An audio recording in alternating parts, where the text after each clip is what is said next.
Ya tentu hanya perlu rawat jalan untuk kemudian dikasih obat yang diperlukan, kemudian terapi psikologis, terus nanti dia datang lagi kapan ditentukan waktunya. Itu bayar nggak sih Pak kalau misalnya rawat jalan? Kalau di BNN nggak bayar. Kalau di BNN nggak bayar? Nggak bayar. Oh wow. Datang aja kalau ada tetangga, ada saudara, bawa aja, mumpung masih situasinya. Kayak nyuruh main ke rumah ya, datang aja bawa aja gitu kan. Jangan takut-takut. Belum, ntar aja kalau lagi kamera rek 3, 2, 1 on air. Hai semuanya, gimana kabar kalian? Semoga baik-baik aja, sehat terus, jangan lupa jaga kesehatan ya. Hari ini kita kedatangan tamu podcast yang sangat istimewa. Sebenarnya saya deg-degan Pak, tangan saya udah basah dari tadi, makanya saya sembunyikan di bawah meja ya kan. Boleh perkenalan diri dulu Bapak, silakan kameranya sebelah situ. Terima kasih Mbak Adel. Sama-sama. Saya juga deg-degan, tangan juga saya basah juga nih. Saya takut ditangkap Pak. Jujur aja, saya takut ditangkap. Oke, nama saya Kunarto. Bapak Kun. Dari Badan Narkotika Nasional Provinsi Jawa Tengah. Jadi kalian tahu ya kenapa saya takut ya, Badan Narkotika ya, BNN ya Pak ya. Iya. Oke, kemarin tuh saya dapat info dari Pak Indra kalau ada jenis narkoba baru yang dibubuhkan ke dalam permen jelly. Bentuknya kalau sekilas dilihat itu, buat yang belum tahu silahkan follow Instagram ya. Jadi saya upload story di situ. Jadi bentuknya tuh kayak semacam permen Yupi atau permen yang bentuknya kayak boneka-boneka gitu Pak. Yang warna-warni merah, kuning, hijau yang kayak gitu-gitu. Ternyata itu ada narkobanya. Boleh dijelasin Pak?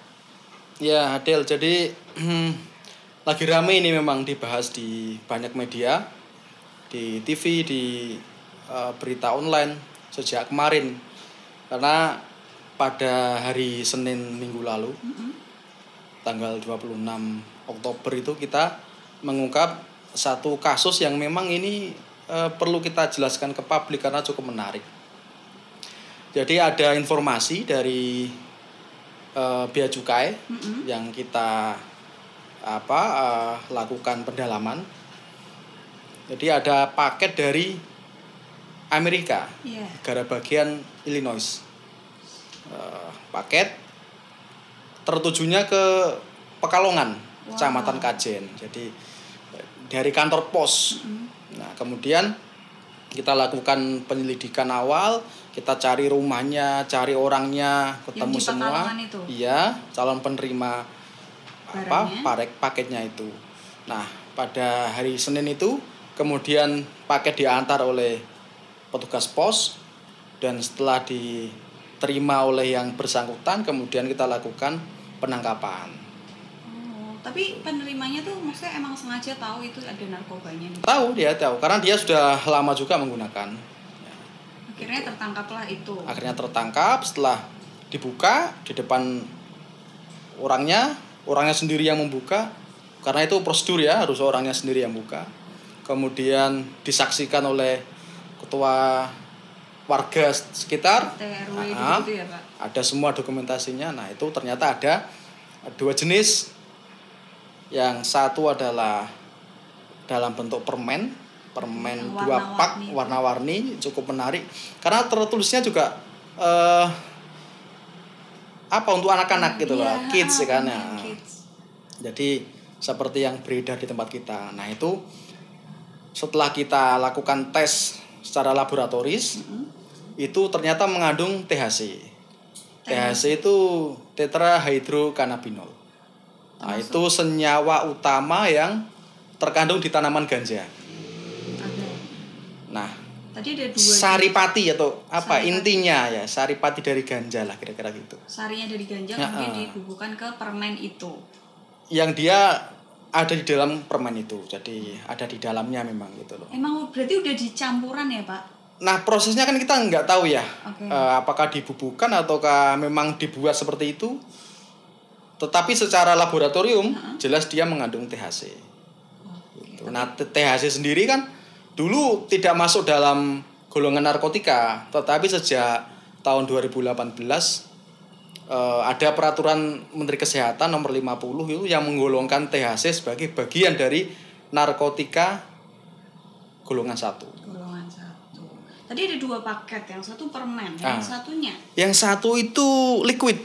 Liquidnya dia kayak treat gitu. Heeh. Nah, Kayak buat vape kayak vape gitu. Jadi dia memang gitu? makainya seperti vape, disedot nanti.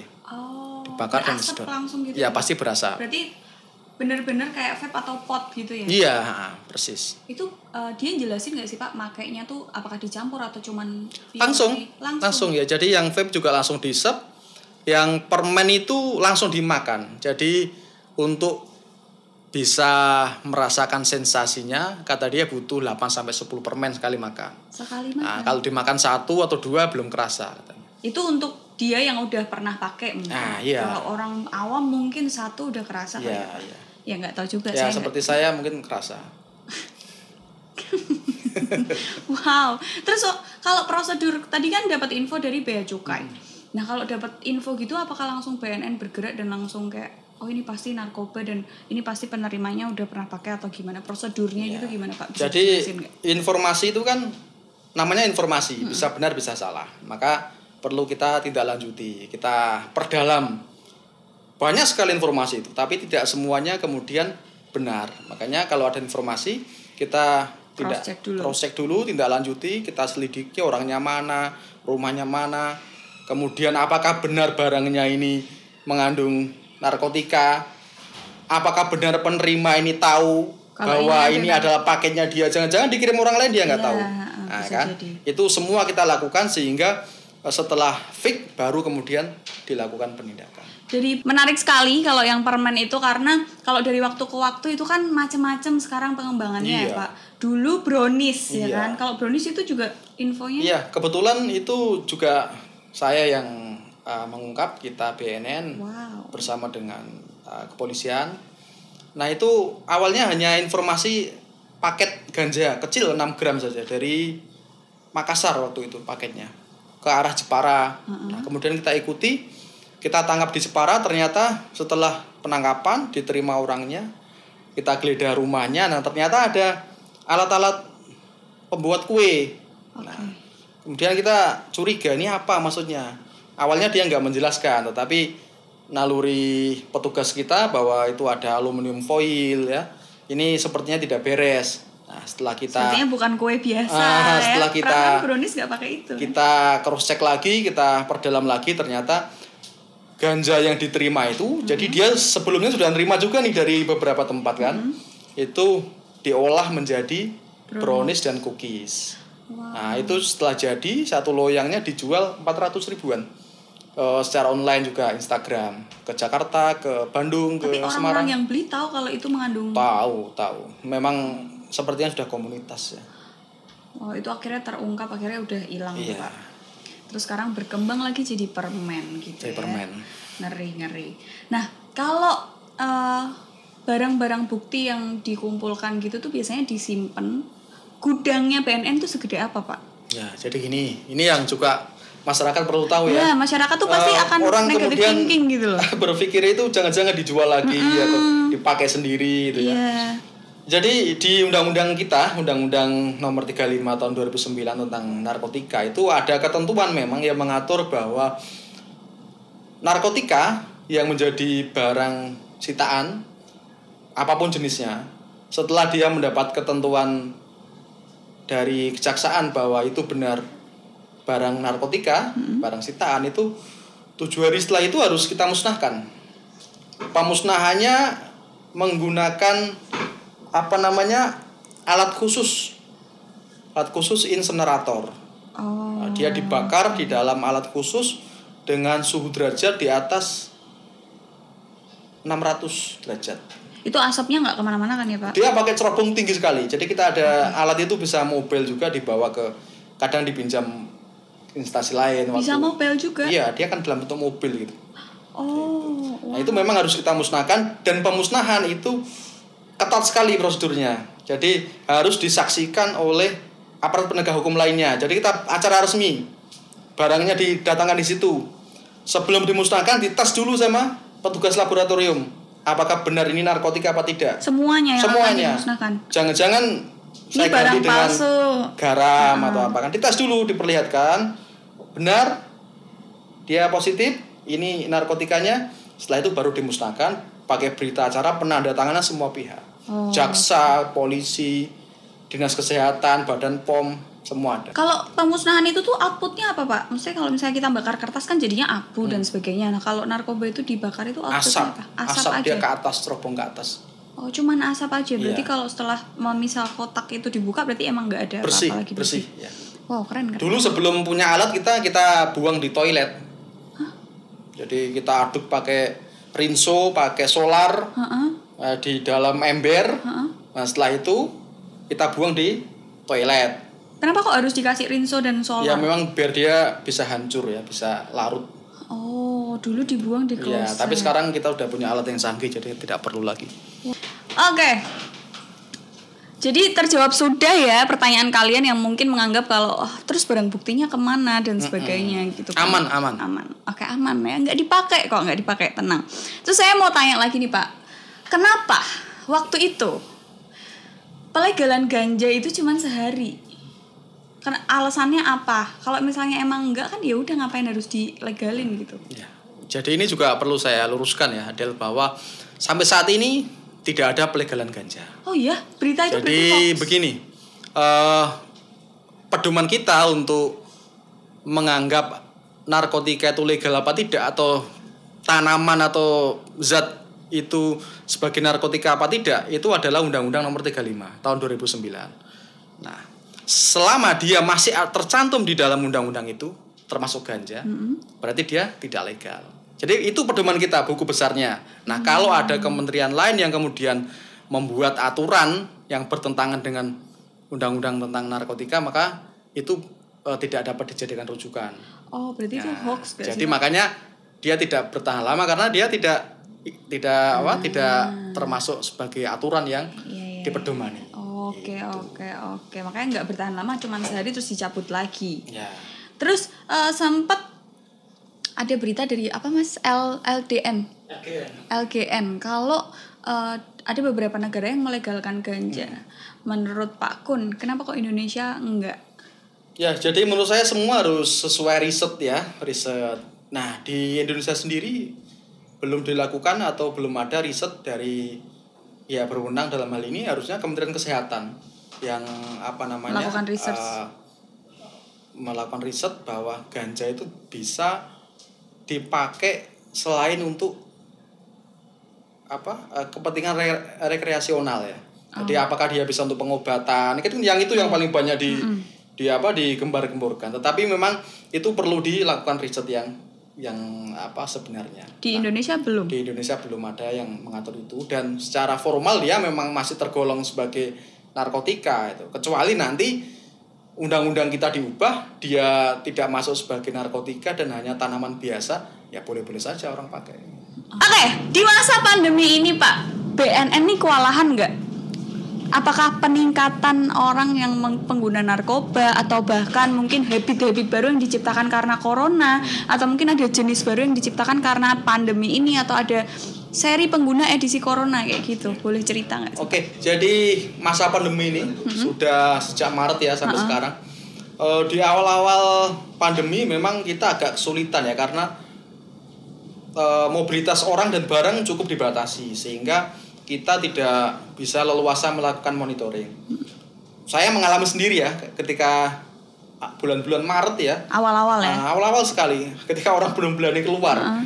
Itu saya melakukan kegiatan lapangan itu banyak jalan di portal. Padahal orang yang mau kita cari ada di dalam situ. Ya kampung-kampung kan banyak ditutup banyak ya Pak. sekali di portal, harus dicek dulu, dan kita nggak mungkin buka cover.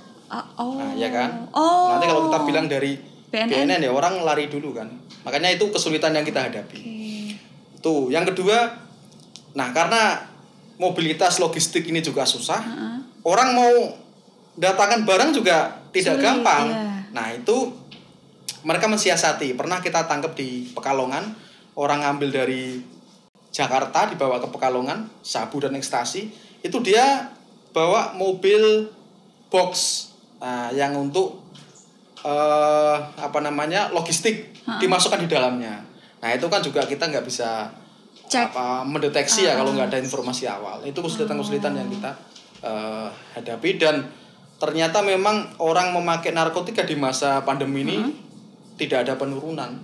Nggak ada penurunan. Nggak ada penurunan. Padahal kan digembar-gemborkan kalau ekonomi terus banyak pemecatan dan sebagainya kan harusnya maksudnya harga narkoba itu kan nggak murah juga kan Pak, kecuali yang pil-pil yang buat menengah ke bawah gitu. Masalahnya kan narkotika itu kalau sudah edik ya, dia ada kecanduan kan mau nggak mau harus beli orang, ya kan? Menghalalkan segala cara. Ya itulah, harus beli dia. Makanya bisa nggak bisa ya harus dapat. Oh wow, tapi selama corona gini tuh ada sesuatu yang berubah nggak sih Pak dari kayak penggunanya atau mungkin ditemukan jenis-jenis baru gitu? Jenis baru cukup banyak berkembang dan memang ini kayaknya situasi di mana dia merespon undang-undang kita yang memang perubahannya agak lambat. Jadi jenis-jenis baru dikembangkan ditambah senyawa kimia yang tidak diatur di undang-undang itu, maka dia tidak bisa kita tindak. Contohnya kayak metilon. Metilon zaman Raffi Ahmad ingat kan benar. Tidak bisa kita lakukan proses hukum karena dia belum masuk kategori narkotika. Nah, siasat dari pemerintah adalah kalau kita menunggu perubahan undang-undang kan cukup lama ya. Nah, maka dibuat peraturan Menteri Kesehatan yang mengatur perubahan penggolongan narkotika tiap tahun diupdate. Nah, barang-barang baru yang secara laboratori, secara dampak dan efek itu sama seperti narkotika, nah, itu diaturnya di dalam peraturan Menteri Kesehatan, termasuk THC ini. Oh wow, keren Indonesia keren ya. Mungkin itu nggak banyak orang tahu ya, orang taunya penangkapan gitu kan. Orang taunya yang jelek-jelek aja ya, tapi ternyata pihak kita itu juga melakukan pembaruan terus-menerus gitu. Dengan karena akalnya orang-orang ini juga berkembang ya Pak. Dengan kayak mungkin ada zat-zat baru yang nggak ada di undang-undang terus dipakai kayak gitu. Oke, terus Pak, kalau prosedur penangkapan ketika ada orang pemakai atau pengedar atau gembong dan sebagainya itu prosedurnya tuh apa? Sebetulnya secara umum prosedur penangkapan sama dengan proses hukum yang lain. Bedanya adalah kalau di aturan kita di Undang-Undang Nomor 35 Tahun 2009 tentang narkotika, hukum acaranya memberi keleluasaan kepada penyidik untuk waktu penangkapan itu kita lebih lama. Jadi kalau orang mencuri HP nih ya, itu ditangkap dalam sehari, dia harus ditetapkan sebagai tersangka. Harus sehari? Nah, di KUHP harus sehari. Kalau dia tidak terbukti sebagai tersangka, dia harus dilepas. Tapi kalau di undang-undang kita punya waktu 1 kali 3 hari, 24 kali 3, kemudian masuk orang perpanjang lagi untuk pendalaman. Bisa perpanjang? 2 kali, jadi bisa 6 hari. Itu. Nah, selama proses penangkapan itu tentu dilengkapi surat penyurat ya, surat penangkapan, penggeledahan, penyitaan. Itu yang masyarakat harus tahu. Jadi kalau ditangkap sama aparat harus ditanya suratnya mana. Kalau didatangi tuh harus nanya dulu suratnya mana. Jangan orang ngaku-ngaku, banyak sekali orang ngaku-ngaku kan. Iya, tuh ya. Jadi masyarakat juga jangan goblok ya Pak ya, maksudnya. Sama waktu penggeledahan juga harus disaksikan oleh paling tidak ya orang yang netral, bisa ketua RT, bisa warga setempat kalau ketua RT-nya nggak ada, yang itu di luar pihak kita, supaya nanti barang-barang yang disita diperlihatkan, Pak RT ini barangnya yang kita amankan, handphonenya ini, uangnya segini. Nah itu bikin berita acara di situ. Harus ada saksinya berarti ya Pak. Berarti suratnya apa aja tuh waktu awal tuh surat penangkapan? Surat perintah penangkapan, surat perintah penggeledahan, penggeledahan badan, pakaian dan tempat tertutup lainnya. Kan bisa kamar, bisa rumah, apartemen. Terus surat perintah penyitaan. Terus baru akhirnya kalau ditemukan, baru nanti dibawa ke? Iya, kita bawa ke kantor kita. Itu langsung diproses itu Pak? Iya, langsung proses. Kalau ada barang buktinya udah langsung proses. Kalau pas penangkapan tapi nggak ada barang bukti, cuman dites? Nah, itu nanti begini. Ada klausul yang pasal 127 itu ya. Kalau kita kenal dengan pasal pengguna. Jadi orang-orang yang menggunakan narkotika itu bisa kita lakukan rehabilitasi. Kalau tidak ditemukan dengan catatan memang pertama dia benar-benar hanya pengguna saja, pemakai saja. Itu nanti setelah kita tangkap nggak ada BB-nya tapi tes urinnya positif. Kemudian sudah kita dalami dia bukan merupakan bagian dari jaringan sindikat yang bekerja. Nah, ya kita proses rehabilitasi saja. Kita asesmen dulu. Ada dokter, ada psikolog bukan? Bukan Pak, belum Pak, belum. Terus apa lagi? Ada penyidiknya juga. Penyidik. Nah, untuk menentukan, untuk melihat tingkat ketergantungan dia, apakah sudah lama menggunakan, Apakah baru, coba-coba. apakah sudah sekian tahun, apakah dia perlu dirawat inap untuk bisa menyembuhkan itu, apakah cukup sebulan, cukup 2 bulan, butuh 3 bulan. Nah itu nanti yang menentukan adalah Proses asesmen itu itu. tadi ya, yang ditentukan oleh psikolog, dokter, dan Penyidik. atau penyidiknya juga. nanti bisa direhabilitasi. Oke. Sesuai rekomendasinya. Kalau dia ini baru coba-coba kumpul temennya, ya tentu hanya perlu rawat jalan untuk kemudian dikasih obat yang diperlukan, kemudian terapi psikologis, terus nanti dia datang lagi kapan ditentukan waktunya. Itu bayar nggak sih Pak kalau misalnya Kalau rawat di jalan? BNN nggak bayar. Kalau di BNN nggak bayar? Nggak bayar. Oh wow. Datang aja kalau ada tetangga, ada saudara, bawa aja, mumpung masih situasinya. Kayak nyuruh main ke rumah ya. Datang aja, bawa aja gitu Iya, kan. jangan takut-takut. Gimana Pak tadi kalau misalnya diklasifikasikan ini masuk rehab atau ini langsung ditangkap, itu apa? Itu ada pasal-pasalnya gitu. Oke, jadi rehabilitasi itu ada 2 hal ya. Yang pertama adalah dia sukarela atau voluntary. Datang Jadi sendiri, datang sendiri, diantar sadar keluarga, diri gitu. ibunya, ayahnya, aku mau berobat. Nah itu dia kategori tidak proses hukum. Nah kan, karena dia melapor, dia ingin sembuh, kita bantu sembuh. Nah nanti tergantung hasil asesmen, apakah dia perlu inap apa tidak, nanti kita rujuk ke tempat-tempat yang sudah ditunjuk untuk rehabilitasi. Nah yang kedua adalah compulsory, dia terkena proses hukum, baru ketangkep nih, baru penangkapan gerebek gitu ya. Tapi BB-nya adalah sedikit, di bawah 1 gram kalau sabu. Di bawah 1 gram. Itu ada pasal yang ada aturannya, surat edaran Mahkamah Agung ya. Jadi yang mengatur tentang jumlah batas minimal barang bukti yang bisa diajukan rehabilitasi. di bawah 1 gram. Ya, kalau ekstasi dia di bawah kalau ekstasi dia 8 butir. 8 gitu. butir. Jadi itu. Terus kalau ganja berarti di bawah 5 gram. Di bawah. Oh. Itu udah diatur semua. Kenapa kok ganja di bawah 5 gram dengan sabu di Nah, bawah dia 1 gram? kan Golongannya ya, Pak? Iya, dia tanaman dia. Oke. Tapi itu semua gratis ya, Pak, kalau misalnya masuk ke Gratis kalau sesuai mekanisme, gratis, datang aja ke kantor, dilayani dengan baik. Gak ada masalah. Selalu kalau penggerebekan tuh BNN pasti ikut, nggak mungkin polisi aja atau Oh enggak, jadi memang ini kan kerjaannya bisa polisi juga punya kewenangan, BNN juga punya sama-sama. Kayak korupsi kan polisi juga nangani, kejaksaan nangani, KPK nangani, sama. Baik. Itu tadi info menarik ya seputar narkoboy ya, ada info-infonya, ada edukasinya juga kalau kamu misalnya ditangkap ya amit-amit, mesti kita tidak terus nggak menghimbau kalian untuk pakai, enggak, tapi menghimbau kalian untuk jangan menyentuh narkoba ya Pak, karena pertama orang kalau pakai itu kan coba-coba ya nggak sih Pak? Ya, awalnya pasti coba-coba. Kayak enak sama temen ya. Ya, terus gengsi mungkin kayak lifestyle-nya udah terlalu banyak orang di sekitar kita tuh kayak gitu dan menganggap itu keren gitu. Terus akhirnya kita pakai kayak gitu-gitu. Setelah pakai kemudian edik ya, ketergantungan, nah itu susah lepas. Iya. Kalau susah lepas tuh temennya nggak akan mau bantuin ya Pak, malah justru temennya adalah yes aku punya ladang uang gitu nggak sih Pak? Iya pasti itu. Oke, buat teman-teman ya jangan menggunakan narkoba ya, karena efeknya tuh nggak terfikirkan oleh kalian gitu ya. Mungkin mikirnya nggak akan ketangkap, tapi nggak ada yang tahu ya kan Pak. Kayak beberapa mungkin ada kasus-kasus kayak yang sebenarnya kayak kita ngiranya atau Bapak ngiranya nggak pakai tapi ternyata loh kok dites positif, kayak gitu ada nggak sih Pak? Banyak, jadi kita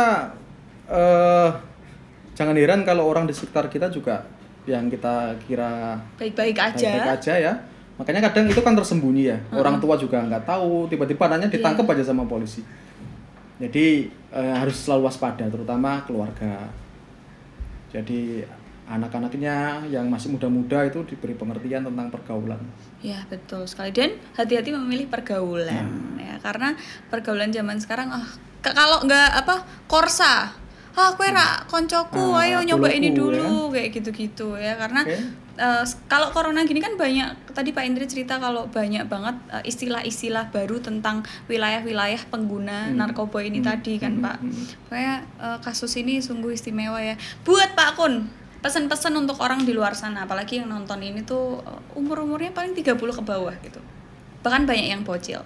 Ya, jadi rekan-rekan sahabat-sahabat muda-mudi jauhi narkoba karena kalau sudah terlanjur kena itu segalanya akan dipertaruhkan. Masa depan, ya kalian cari kerja juga susah, kemudian kesehatan pasti dalam jangka waktu tertentu dia akan kolaps karena dia akan merusak sistem saraf kita, merusak otak kita, berpengaruh terhadap perilaku kita dan menimbulkan kerugian ekonomi yang luar biasa. Iya. Itu tadi pesannya dari Pak Kun ya, tolong didengarkan, dicerna ke dalam otak. Terima kasih Pak Kun sudah mau mampir. Sama-sama, terima kasih Pak Indra, ya. terima kasih Ibu Dokter ya. Hari ini sungguh mengedukasi sekali, jadi jangan lupa cek description box karena banyak info menarik di situ, dan don't forget to like, comment, and share video ini ke teman-teman kalian. See you in the next video, bye. It's just right, I can't explain.